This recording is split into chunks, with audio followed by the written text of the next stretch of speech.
आता है मन, फिर बाद में सोच आता है, अच्छा भी करे किसी का बुरा भी करे, फिर बाद में विचार करते हैं और कर्म के देते रहते तो कुछ हो जाता। यदु ने पूछा, जल से भी सीखा, जल को बनाया और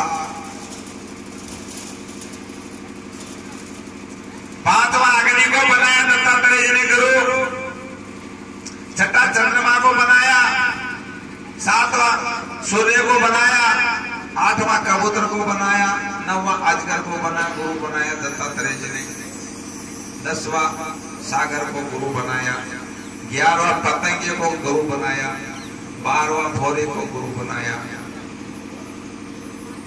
13वां मधुमक्खी को गुरु बनाया, 14वां हिरण को गुरु बनाया और 15वां मछली को गुरु बनाया दत्तात्रेय जी ने। 16वां यदु मैंने वेश्या को गुरु बनाया दत्तात्रेय जी ने। वेश्या से भी सीख राजा जनक की नगरी के किनारे एक वेश्या रहती थी, नाम था पिंगला, परम सुंदरी थी। प्रातः उठकर नहा धो करके शंखार करके कोटे पर जा बैठी, देखती कि लोग मेरे सौंदर्य को देख करके मोहित हो गए, आएंगे मुझसे बहुत साधन मिलेगा। सवेरे 4 बजे सज धज करके बैठ गई वेश्या, 12 बजे लेकिन कोई नहीं आया। बेचारी तलाश निकास होकर के वेश्या फिर वापस लौटी घर पर, सुबह बिस्ना धो करके फिर बैठी रही और फिर कोई नहीं आया। 1 महीना जब इस प्रकार उसका व्यतीत हो गया, पिंगला के मन में बड़ी ग्लानि हुई कि इन हाड़ मांस के पुतलों के लिए मैं 20-20 घंटे चिंतन करती रहती हूँ, उतना ही चिंतन मेरे गोविंद का करती तो मेरा कल्याण हो जाता। उसने तुरंत मन में निश्चय कर लिया, संसार की आशा को त्याग दिया और पिंगला ने अपने मन को समझाया। कृष्ण नाम का गान करने लग गई पिंगला और संसार की आशा को छोड़ दिया।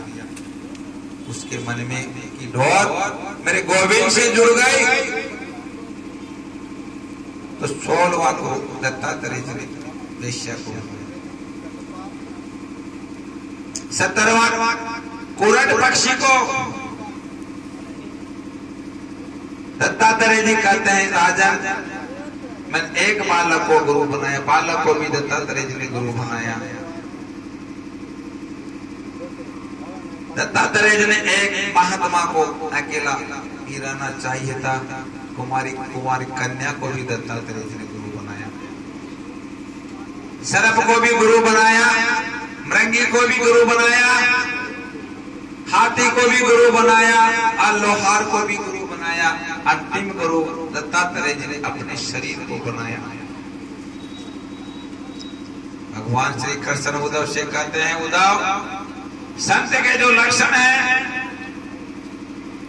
मैंने तुम्हें बता दिए, फिर भी कहा देखो चारों युगों में सत्य युग में, चारों युगों में वेदों में, साम वेद में अक्षरों में अकार, मंत्रों में ओमकार हूँ और गायों में हरणी में हूँ और हाथियों में ऐरावत हाथी हूँ। जितने भी धातु हैं उनमें कंचन में हूँ, सोना में हूँ, मणियों में पद्म राग नाम की मणि में हूँ, कवियों में शुक्राचार्य में, बृहस्पतियों में ब्रह्मनिष्ठ में हूँ, पुरोहितों में वशिष्ठ में हूँ, भक्तों में प्रहलाद असुर में ही हूँ।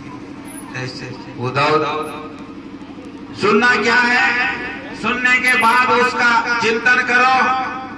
आज पुनः तुम्हें बताना चाहता हूँ उद्धव, संसार एक वहम है, स्वप्न है, मोह निषादक सब निहारा, देख स्वप्न अनेक प्रकारा।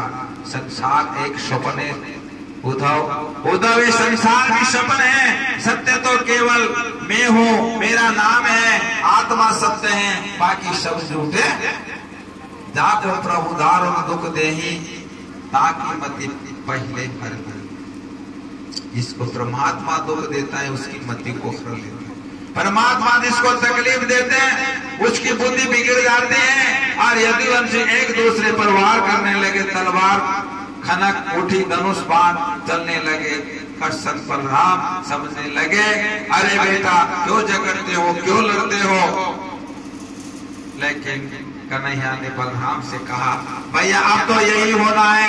कृष्ण बलराम वहां से चलकर ऊंचे टीले पर खड़े हो गए और प्रभा क्षेत्र में लड़ते लड़ते यदुवंशी आगे गए और आग्नेय अस्त्र पाशुक त्रास्त्र सब समाप्त हो गए, सारे शस्त्र समाप्त हो गए। और लेकिन जो लोहे का मुसल था यदुवंशियों ने पीस करके समुद्र के किनारे फेंका था, उसके चोट से किनारे पर एरका बन गया, वो जो पटेरे होता है, और घास उगाई, उसी को उखाड़ करके एक दूसरे वार करने लगे। और उद्धव जी तो बद्रीनाथ जाने की तैयारी में थे, सो बच गए।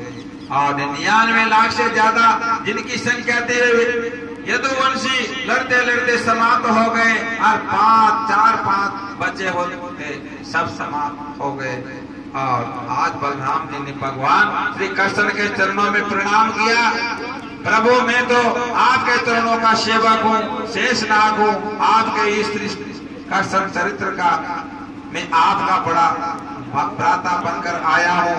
दूसरे ही बलराम ने शेष का रूप धारण कर लिया और क्षीर सागर में चले गए। लोहे के मूसल को समुद्र में पीस करके फेंका था, उसका एक टुकड़ा मछली निकल गई। मछली को मारकर उस टुकड़े को एक पहेलिया ने अपने बाण पर रख लिया। और मेरे प्रभु श्री कृष्ण प्रभास क्षेत्र में एक पीपल के पेड़ के नीचे बैठे हुए थे, दाहिनी जांघ पर बाएं चरण को रख करके बैठे हुए थे।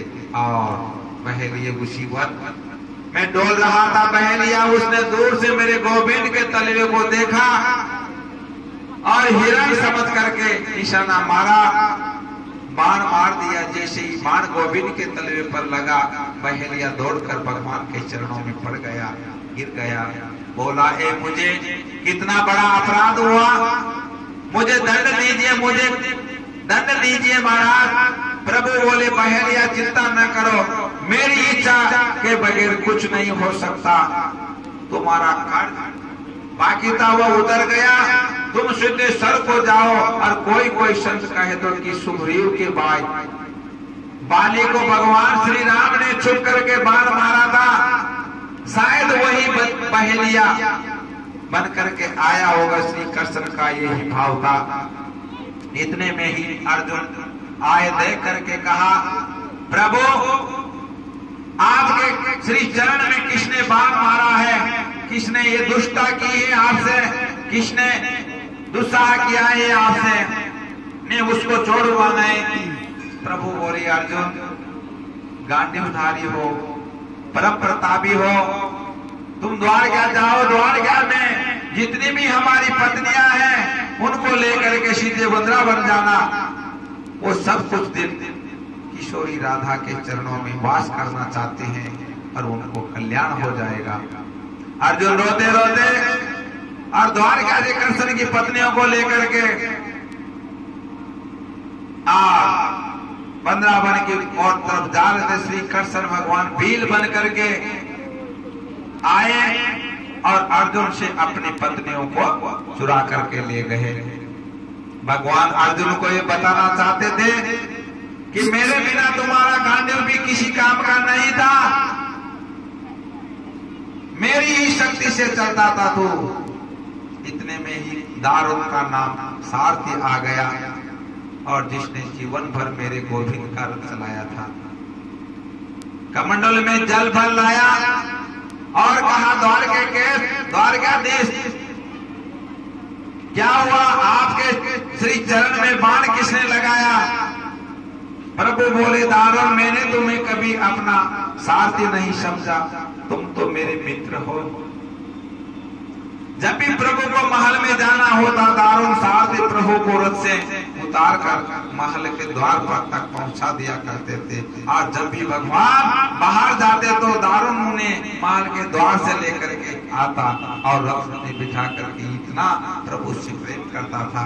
भगवान ने कहा द्वारका जाओ, 10 बार यदुवंशियों और बचे हैं, उन्हें कहो तुरंत द्वारका छोड़ दो और मथुरा चले जाइए। मेरे अंतर ध्यान होते ही द्वारका समुद्र में विलीन हो जाएगी। लेकिन द्वारों ने कहा